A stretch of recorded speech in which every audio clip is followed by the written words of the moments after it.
Bonjour chers amis, mes nids ont terriblement augmenté. Alors que j'ai voulu faire moi-même des nids beaucoup avec une plus grande capacité.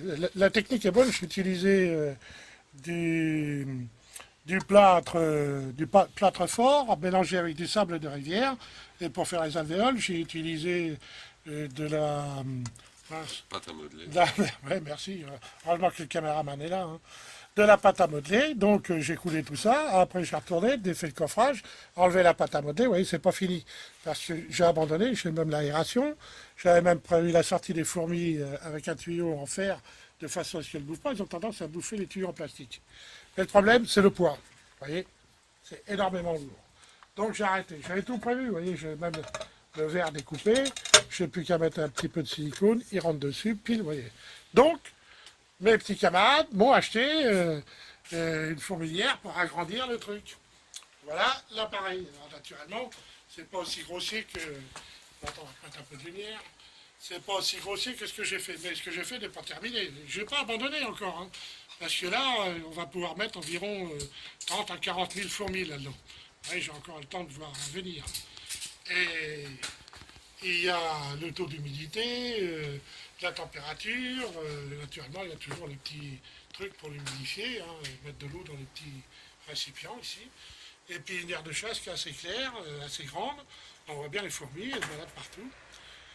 On est bien. Bon, par contre, attends, un petit peu de côté. J'ai gardé des anciens nids. Donc la reine, elle doit être là-dedans. Alors cela, la nouvelle n'est pas chauffée. Je garde le chauffage sur celle-là, de façon à ce que la reine, elle continue à pondre là-dedans, et que les ouvrières puissent déplacer les œufs, veut dire la nourrir. Il faut qu'elle bouge. Vous voyez, encore plein d'œufs. La reine doit être au milieu de ça, mais on la voit rarement parce que les ouvrières sont toujours en train de la nettoyer, la protéger. Bon, elles font leur travail. Et donc, j'ai l'extension du nid aussi, vous voyez, ramène des œufs là-dedans. Ouais, j'ai encore un paquet d'œufs. Ça bouge beaucoup. Mais ça marche très bien. Voilà. Alors, comme vous le savez, maintenant, puis si vous êtes là, je vais partir à la retraite. Il va falloir que j'embarque tout ça à la maison. Et bon, on va continuer la petite visite. Ici, c'était l'aire de chasse. C'est l'aire de chasse toujours. Alors, ce qui est marrant, c'est que là, elles ont fabriqué une seconde fourmilière, en fin de compte. Vous voyez, il y a des trous, il y a plein de tunnels en dessous, tout ça. Elles remontent tout leur bazar ici. Et elles continuent à monter, à monter. Je ne sais pas comment je vais opérer. Ça me fait... oh, ça fait de la peine de tout détruire. Parce que c'est vraiment leur travail, c'est vraiment la nature, là. C'est naturel. Alors, je vais peut-être laisser comme ça, mais rehausser les trucs. Je ne sais pas comment je vais opérer. On va réfléchir à ça. Alors, comme c'était Noël, je leur ai mis un petit sapin de Noël. Et je mets des graines dedans. Alors c'est marrant, il y en a, elles arrivent à redescendre par les branches, et d'autres se pendent et hop, elles se laissent tomber. Et elles embarquent les graines et les ramènent où elles veulent. Alors c'est vrai que cette fourmilière-là, elle est terriblement active, elle bouge énormément, elle travaille. Les fourmis, ils ont toujours été précoces de ce côté-là. Vous voyez, c'est balade des graines et tout, on va rentrer dans un trou, et puis on va la voir sortir, on va la voir ressortir ici, avec sa graine. Alors, vous savez que, bon, oui, vous n'avez pas vu, mais on avait fait une vidéo, en fait, elles font la chaîne. Quand elles se mettent à récolter, elles font un petit temps dans un coin, d'autres viennent les chercher, et ainsi de suite. Je suis très surpris quand même de ce qu'elles sont capables de faire. Alors, de l'autre côté, l'autre nid, c'est la même espèce pourtant, mais elles sont nettement moins actives. Alors ici, il n'y a plus rien, vous voyez, c'est tout neuf, je n'ai même pas encore rebranché le tuyau, parce qu'il m'est arrivé un petit problème. J'ai eu des mouches d'évier là-dedans. Et il a fallu que je m'en débarrasse.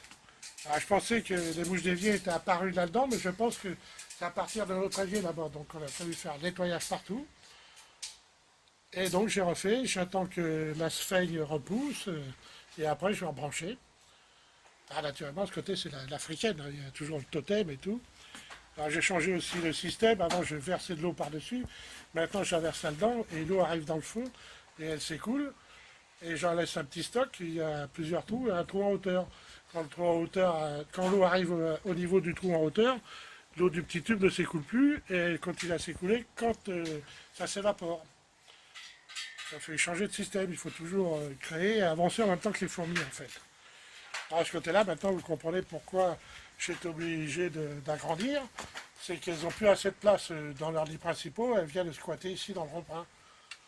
Il y en a partout. Alors donc, là où on achète les fourmilières, là comme celle de la grande là qu'on vient de voir, le gars il en vend tous les 15 jours, je ne sais pas s'il les fabrique tout seul ou quoi. Mais donc on est obligé d'attendre, et je montrerai donc la nouvelle fourmilière quand on va la recevoir. Toujours l'air de chasse, toujours le mouton dedans, et chacun son côté.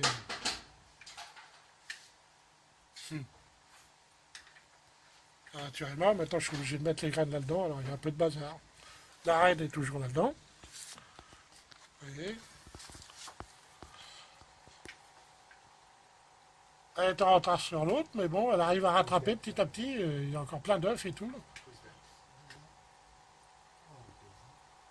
Et même à une période, j'avais fait un film, on s'était aperçu qu'il y avait des ouvrières qui avaient l'abdomen qui était retourné en dessous le thorax. Elles marchaient presque comme des araignées, vous voyez.